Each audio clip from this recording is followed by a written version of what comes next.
Welcome to vision classes. This is Shilpa Bangilwar और आज हम देखेंगे ग्रोथ एंड डेवलपमेंट का पार्ट 2। इसका पार्ट 1 हम पहले डिस्कस कर चुके हैं। अगर वो आपने वीडियो नहीं देखा है तो उसके लिंक डिस्क्रिप्शन बॉक्स में दी हुई है। So let's start today's topic, stages of development. Stages of development और उनकी कैरेक्टरिस्टिक्स एग्जाम के पॉइंट ऑफ व्यू से बहुत ज्यादा इंपॉर्टेंट टॉपिक है, तो आज का वीडियो बहुत ही ध्यानपूर्वक देखिएगा। Our first stage is prenatal stage. Prenatal stage को गर्भाधान अवस्था भी कहते हैं। जैसा कि आपको पता ही है कि शिशु जन्म से पहले गर्भ में रहता है, तो उसका जो 9 मंथ का पीरियड जो रहता है वही गर्भाकाल अवस्था कहलाती है। जिसके बाद आती है स्टेज ऑफ इन्फेंसी या शैशवावस्था। शैशवावस्था 0 to 5 ईयर तक की अवस्था होती है। कई बुक्स में शैशवावस्था को 0 to 4 इयर्स भी दिया हुआ है, तो इसीलिए आप ईयर्स को लेकर कंफ्यूज मत होइएगा। Then we will discuss about childhood stage या बाल्यकाल अवस्था।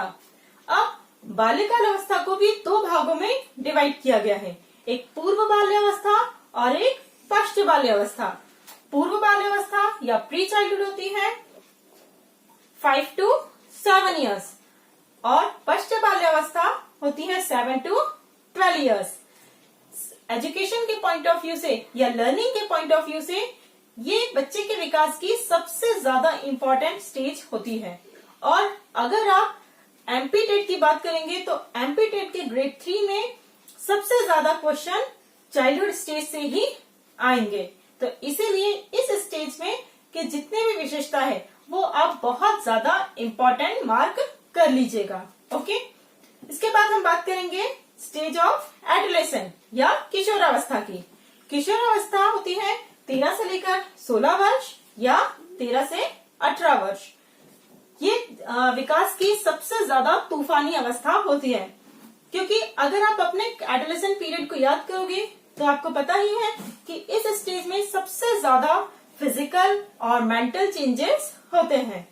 इसीलिए ही ये विकास की जो अवस्था है इससे ये बहुत ज्यादा इम्पोर्टेंट रोल प्ले करती है, लर्निंग के भी पॉइंट ऑफ व्यू से और इंडिविजुअल के पॉइंट ऑफ व्यू से भी। ओके, अब हम इसके बाद बात करेंगे हमारी सारे स्टेजेस की विशेषताओं की। चलिए, तो आई थिंक आप लोगों को बहुत अच्छे से स्टेजेस ऑफ डेवलपमेंट समझ में आ गई होगी और इसे आप आईएमपी मार्क कर लीजिएगा, क्योंकि स्टेजेस ऑफ डेवलपमेंट से डायरेक्ट क्वेश्चंस आते ही है। जैसे बाल्यकाल अवस्था की एज क्या है या पूर्व बाल्यकाल अवस्था कब से कब तक होती है, इस टाइप के भी क्वेश्चंस आते हैं।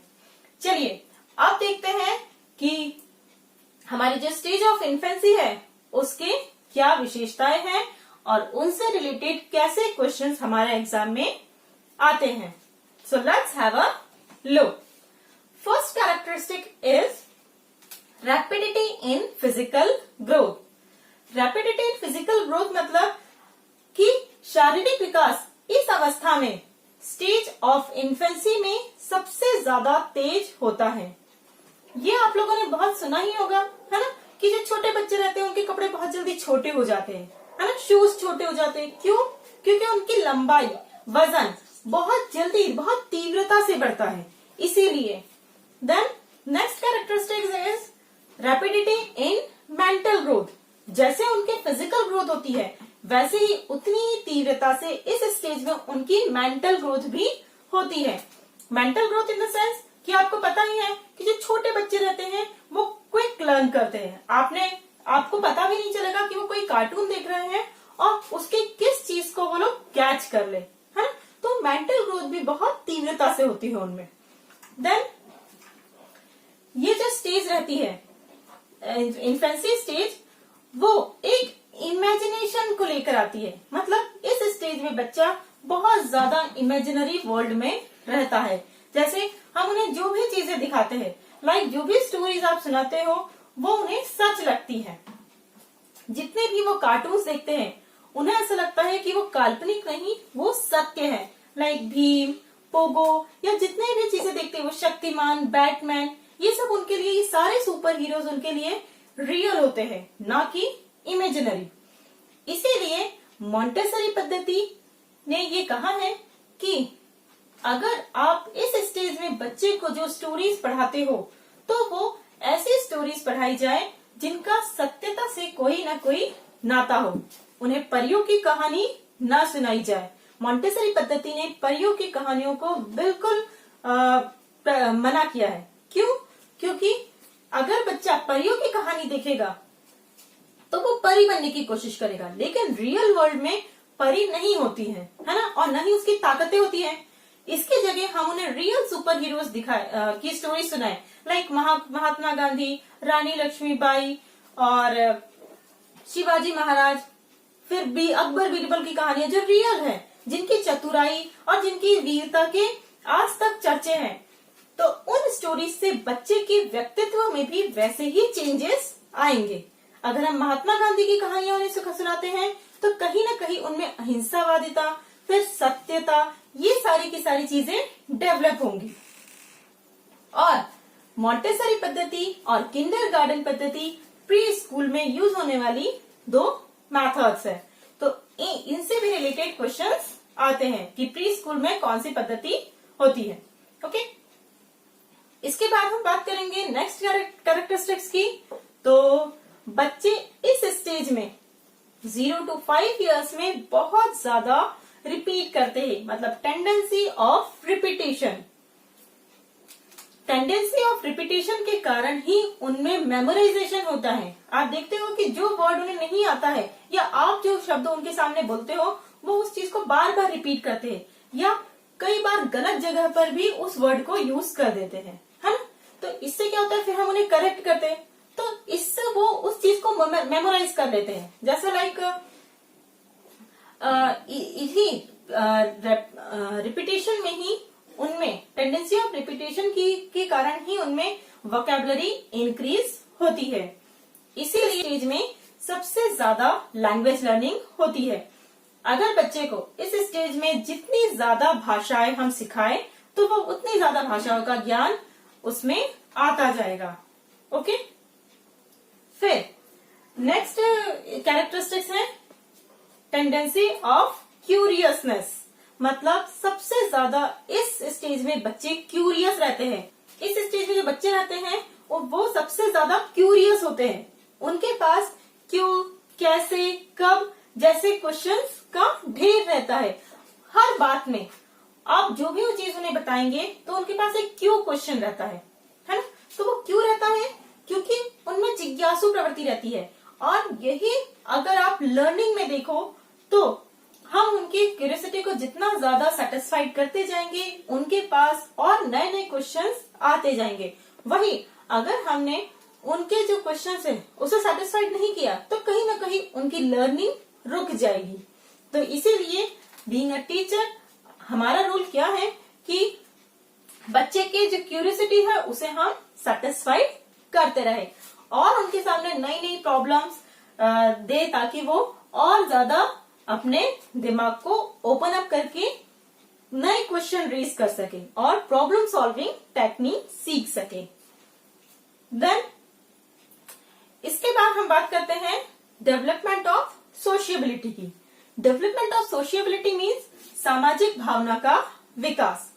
आप देखोगे कि इसी स्टेज में जो पेरेंट्स है, क्योंकि स्टार्टिंग में बच्चा पेरेंट्स के पास रहता है तो पेरेंट्स बच्चों में अच्छी अच्छी आदतें लाइक शेयरिंग, गुड हैबिट्स ये डेवलप करवाते हैं। और ये शेयरिंग हैबिट्स, फिर हम कोई भी मेहमान आते हैं तो बच्चों को बोलते हैं कि नहीं आप पोएम सुनाओ, तो कहीं ना कहीं उनमें हेजिटेशन भी दूर करते हैं, है ना।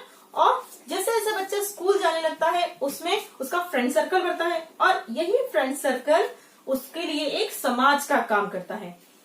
कई बार इसी फ्रेंड सर्कल से, टीचर से बच्चा अच्छी आदतें सीखता है, नई नई चीजें सीखता है, नई क्रिएटिविटी सीखता है, नई वोकैबुलरी सीखता है। Okay, then we will discuss about our next characteristic is learning by imitation.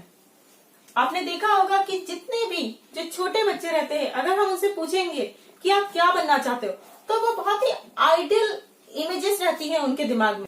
Like मैं डॉक्टर बनूंगा, पुलिस बनूंगा, वकील बनूंगा, है ना। क्यों? क्योंकि कहीं ना कहीं, या टीचर बनूंगा, क्योंकि कहीं ना कहीं इनकी ड्रेसेस या इनकी पर्सनालिटी से ये बहुत ज्यादा आकर्षित हुए रहते हैं। इसीलिए तो इनमें एक इमिटेशन करने की भी टेंडेंसी होती है। कई बार आप देखोगे कि बच्चे अपनी मम्मी की साड़ी लपेट के बैठ जाते हैं और कहते हैं मैं टीचर हूँ, मैं मम्मी हूँ, मैं पापा हूँ। क्यों? क्योंकि वो अपने बड़ों को देखकर ही सीख रहे हैं, कॉपी करके सीख रहे हैं। तो यही जो टेंडेंसी है उसी को हमें यूज करना है इन एजुकेशन, कि उनमें अच्छी आदतें अगर हम शो करेंगे, मतलब अगर हम जिन चीजों को उन्हें सिखाना चाहते हैं तो हमें अपनी लाइफ में उन चीजों को पहले इम्प्लीमेंट करना पड़ेगा, ताकि हमें वो आदतें उन्हें बोल के ना सिखानी पड़े, वो ऑटोमेटिकली देखकर कैच कर सके। Okay, than feeling of self love. सबसे ज्यादा इस स्टेज में फीलिंग ऑफ सेल्फ लव की भावना होती है। ये तो आप लोगों को पता ही है कि जो छोटे बच्चे रहते हैं वो अपने पेरेंट्स को या अपनी चीजों को किसी के साथ भी शेयर करना पसंद नहीं करते, है ना। तो वो क्यों? क्योंकि वो अपने आप से सबसे ज्यादा प्यार करते हैं, और इसी उसमें अगर हम उन्हें बोले कि नहीं ये मम्मी पापा हमारे भी हैं, तो वो चिढ़ जाते हैं। तो कहीं ना कहीं उनमें अपने आप से बहुत ज्यादा प्रेम रहता है। इस स्टेज में बच्चे बहुत ज्यादा इमोशनल रहते हैं, है ना। अगर हम उन्हें बोलेंगे कि भूत आया है या बाबा आया है तो वो बहुत जल्दी डर जाते हैं। तो उनमें क्योंकि भावनाओं का विकास भी इस स्टेज में हो रहा है, तो कई बार पेरेंट्स या टीचर इतने ज्यादा उनके इमोशंस को सप्रेस कर देते हैं कि वो अपने आप को उठा नहीं पाते हैं। इसीलिए आप जो एजुकेशन पॉलिसीज जो देखते हो उसमें क्या है, बच्चों को मारना डांटना मना किया गया है या बैन है।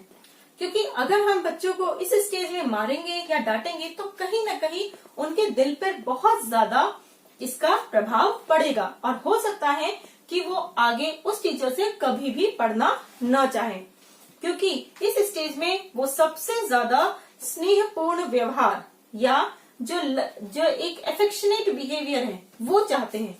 एफेक्शनेट बिहेवियर उन्हें जिससे मिलेगा वो उसी से ही पढ़ना चाहेंगे। और अगर हम लर्निंग को फन बनाएंगे तो ऑटोमेटिकली जो लर्निंग है वो लर्निंग न बन के एक उनके लिए खेल बन जाएगा। तो ये सारी की सारी इन्फेंसी स्टेज की कैरेक्टरिस्टिक्स हैं। इसके बाद हम बात करेंगे हमारी नेक्स्ट स्टेज चाइल्डहुड स्टेज की विशेषताओं की।